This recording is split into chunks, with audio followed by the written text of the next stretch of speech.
everyone, welcome to JK Exam Tracker. I am Bhanupriya, your teacher for the specialization course for the post of supervisor, जिसका exam super soon on the 23rd of June scheduled है. तो students आपकी तैयारी I hope अच्छे से चल रही होगी. So today is the fifth series of our mock test series, जो कि हम 30 एमसीक्यूज आपके साथ डिस्कस कर रहे हैं.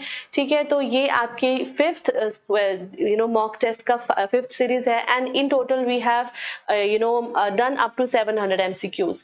सो एमसीक्यूज में आज का जो हमारा टॉपिक है that is like from all the units and 30 questions are going to be discussed. तो स्टार्ट करते हैं हमारे आज के MCQs. First question says, which term describes the indivisible barriers that prevents women from reaching top positions in professional settings? So this particular concept is called as glass ceiling. इसका answer glass ceiling है. ठीक है, gender pay gap का मतलब है that there is a gap into the pay for men and women. Patriarchy is the setup of the society जिसमें कि the authority is into the hands of the men of the society. ठीक है, तो glass ceiling is a theory that talks that women are not let to reach to the top positions in any organization or society because of the very fact that they are women. Question number 2. CEDAW stands for Convention on the Elimination of All Forms of Discrimination Against Women. So yes, A is the correct option. ठीक है, ये इसका answer है. ठीक है, तो इसको adopt किया गया था आई गेस 1979 में. Question third, which landmark case in India decriminalized the consensual homosexual act between adults in 2018? So which was that landmark case जिसके basis पर the consensual homosexual act जो थे उनको decriminalize किया गया था? Keshavananda Bharati versus state of Kerala, Navtej Singh Johar versus union of India, Vishakha versus state of Rajasthan और Shreya Singhal versus union of India. तो स्टूडेंट्स वो लैंडमार्क जजमेंट किस केस में आई थी? Navtej Singh Johar versus union of India case में. ठीक है, आर्टिकल 377 जिसकी सेक्शन 377 जिसकी हम बात करते हैं. Question number 4 says, what does the term intersectionality refer in the context of gender studies? तो ये क्वेश्चन मुझे मेरी लाइव क्लासेस में भी बहुत लोगों ने बार बार पूछा था. Then also I explained. So what is intersectionality? It is the interconnected nature of the social categorization such as race, class and gender as they apply to a given individual or group. ठीक है, so when we try to understand the impact of different issues or different categories such as race, class as well as gender, कि for example पहली बात तो कोई women है, then which class does she belong, whether she belongs to a rich family or a poor family, then which caste she belongs to or which race she belongs to. तो ये सारी चीजें जब उसके कहते हैं ना कि like एक प्रॉब्लम उसके ऊपर एक और प्रॉब्लम, तो जेंडर स्टडीज में हम इंटरसेक्शनैलिटी इसको ही कहते हैं. When we try to understand the problems of the women depending on other categories also of their life. According to Freud, which state is categorized by the Oedipus complex? Oral, anal, phallic or latency stage. ठीक है, तो there are two complexes, Oedipus and Electra.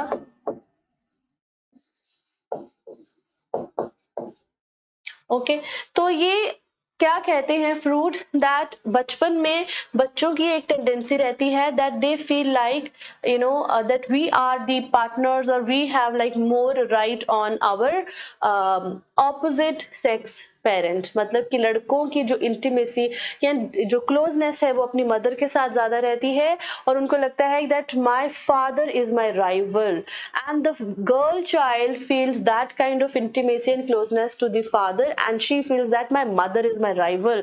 तो this happens in the phallic stage.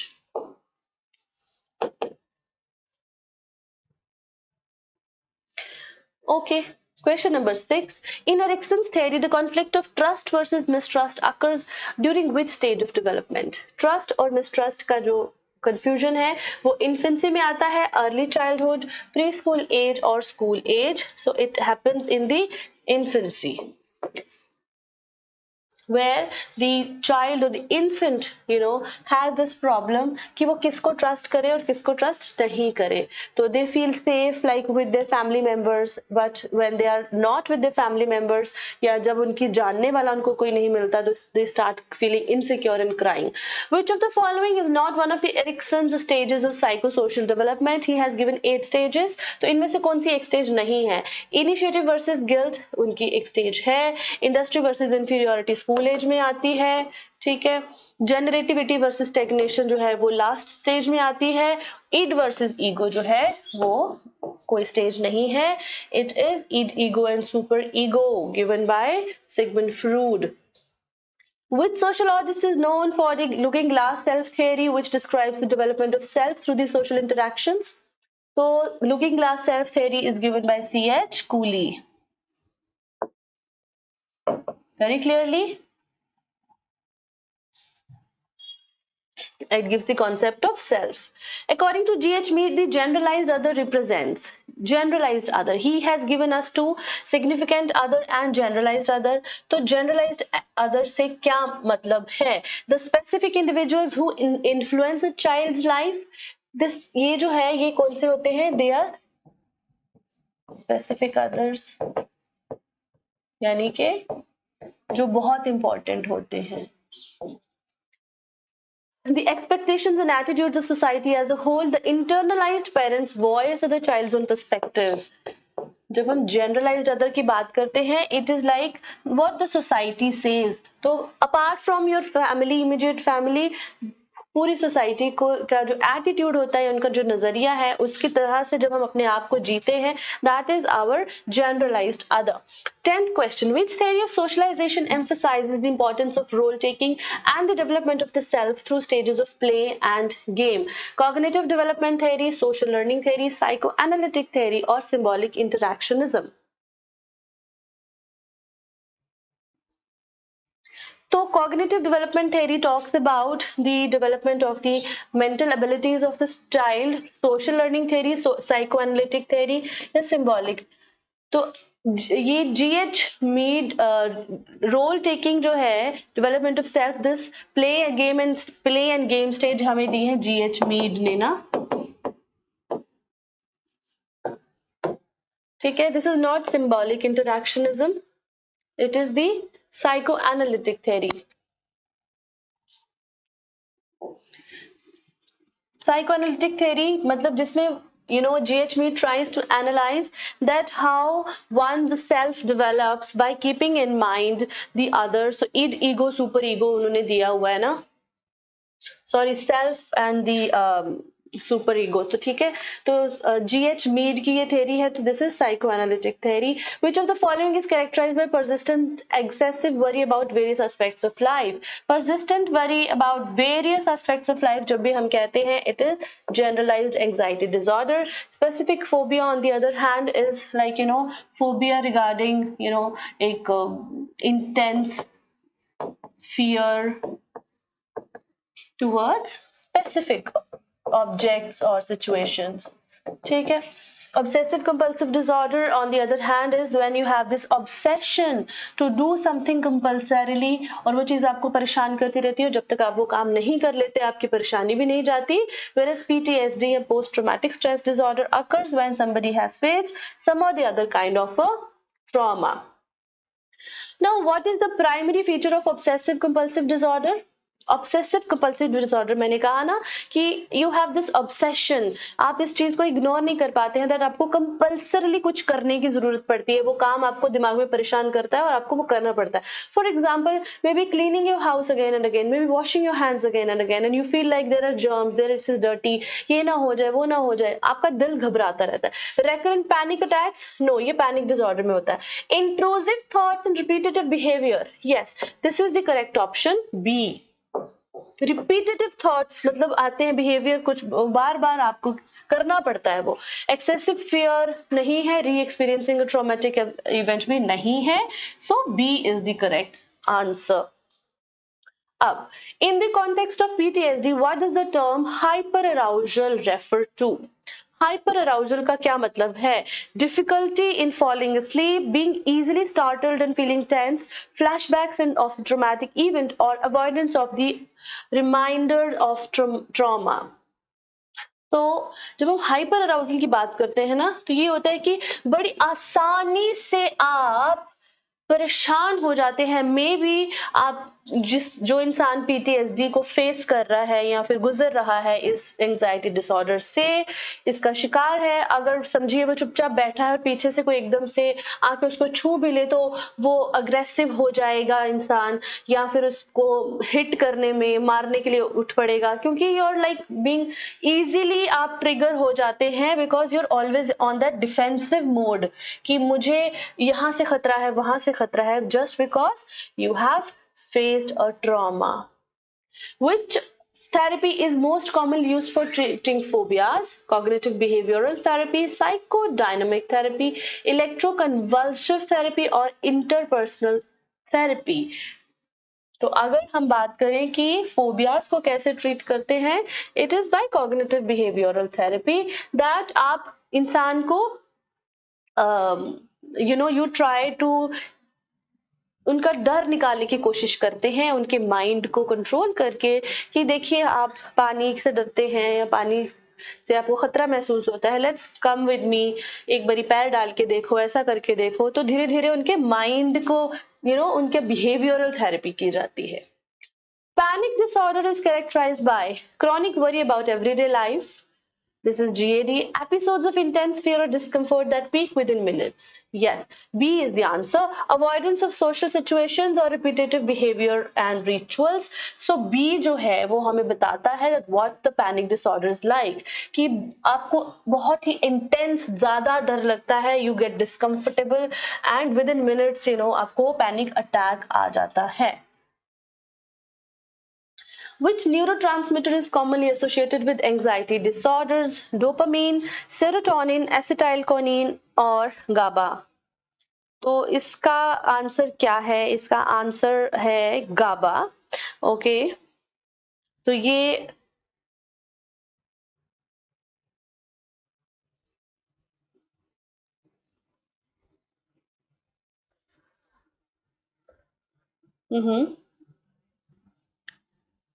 क्योंकि गाबा जो है ना वो therapies में यूज किया जाता है, यानी कि ये हमारे जो नर्व्स है उसको काम करने में हेल्प करता है, that is why GABA is associated with anxiety disorders.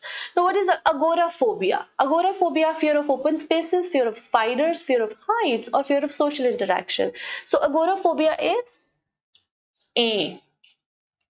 It is fear of open spaces, open or enclosed spaces, यानी कि phobia associated with spaces, उसको हम agoraphobia कहते हैं.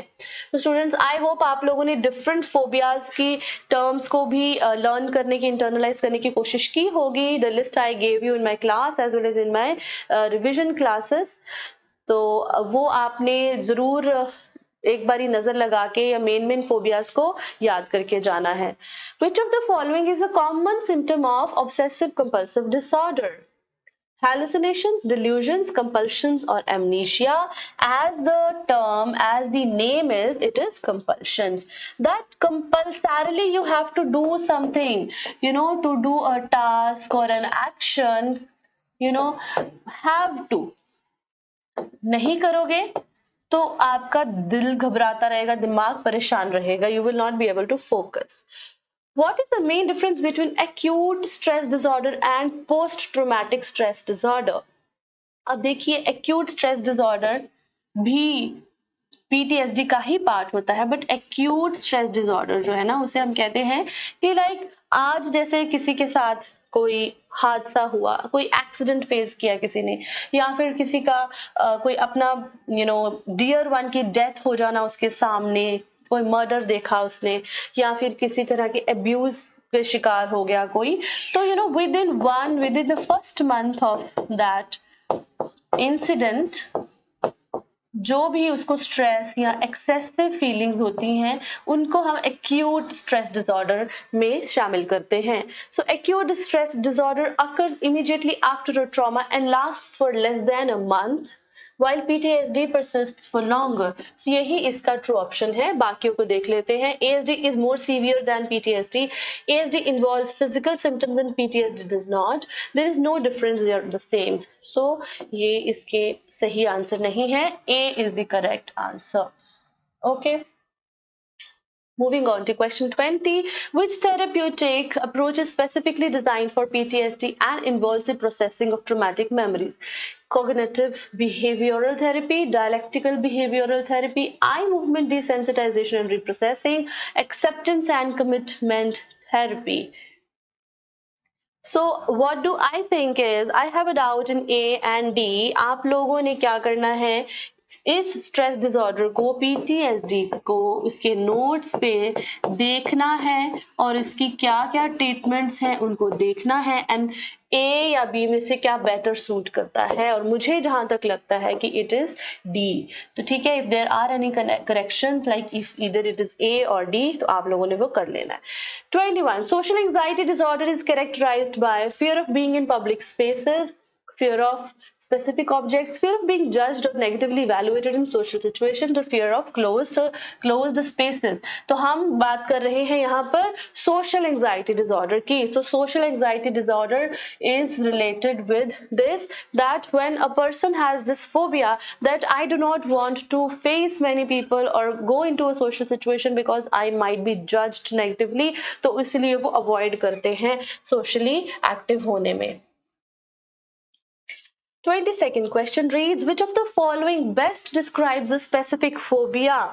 A general feeling of anxiety about many aspects of life, an intense irrational fear of specific object or situation, anxiety about being in social situations, or recurrent panic attacks without any specific trigger. तो हम बात कर रहे हैं specific phobia की. तो specific phobia is always like एक डर का, एक खौफ ज़दा हो जाना related to this specific object or situation. Specifically, for example, किसी को आग से डर लगता है, किसी को किसी एक जगह से जाने में डर लगता है, तो सिचुएशन या किसी चीज से डरना.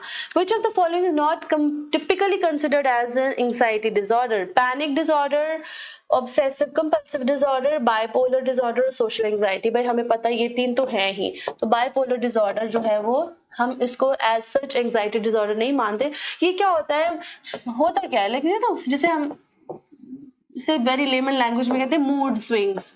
अभी तो तुम अच्छी थी, अभी तुम्हें क्या हो गया है ना, अब तो तुम हंस रही थी, अब तुम्हें पता नहीं क्यों गुस्सा आ गया है. तो this is bipolar disorder. Which philosopher is often credited with laying the groundwork for modern human rights theory through his work on natural rights? तो natural rights theory जो है वो जॉन लॉक की है. ठीक है, तो इसीलिए हम जॉन लॉक को एसोसिएट करते हैं, that he lays the foundation for this. Next question is, the Magna Carta signed in 1215 is considered a foundational document of human rights because 1215 में क्या हुआ था Magna Carta में? तो हमने जब the history of the human rights, the evolution of human rights जो कि आपके टॉपिक में है, आपके सिलेबस में है, जब उसको पढ़ा था, इसमें हमें पता चला था कि 1215 में क्या हुआ था. किंग ऑफ इंग्लैंड की पावर्स को लिमिट किया था इस मैग्ना कार्टा में और कुछ लीगल प्रोटेक्शंस को एस्टैब्लिश किया था. That king is not the full in charge of the public life. Okay, so it happened. King of England. 12 question 26 कहता है, the concept of universal human rights emerged most prominently after which major historical event? The French Revolution, World War I, World War II, or the Cold War? So as we know that French Revolution laid the foundation of equality, liberty, fraternity, है ना. So equality की बात, liberty की बात and fraternity की बात universal level पर after French revolution famous हुई थी. So I think this is the correct answer. Question 27 says, which article of UDHR states that all human rights are born free and equal in dignity and rights? So students, अभी exam थोड़े ही दिनों में है. I hope that आप सबने जो 30 articles हैं हमारे ह्यूमन राइट्स UDHR के, तो वो आपको कहीं ना कहीं टिप्स पर होने चाहिए. तो दिस इज तो आर्टिकल नंबर 1, सबसे पहला आर्टिकल ये कहता है, दैट हर कोई आजाद है, आजाद पैदा होता है और उसके बराबर के हक होते हैं। सो यूडीएचआर को कब अडॉप्ट किया था नेशनल असेंबली में, यूनाइटेड नेशन जनरल असेंबली में? 10th of December 1948, 10 December. So that is why this is also the World Human Rights Day. Question 29 reads, which of the following rights is not explicitly mentioned in the UDHR? Right to life, right to free education, right to privacy, or right to vote? I think it should be this, if I am not wrong.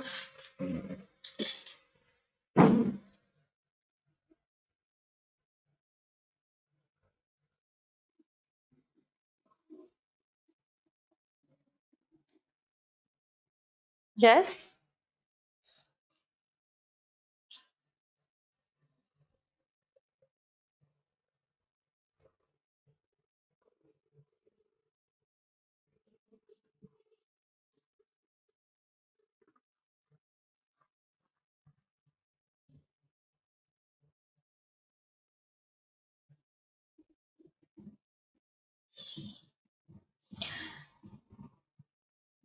Yes, I think it is like right to vote only, because right to education की बात तो होती है, right to life, right to privacy, everything is in the articles.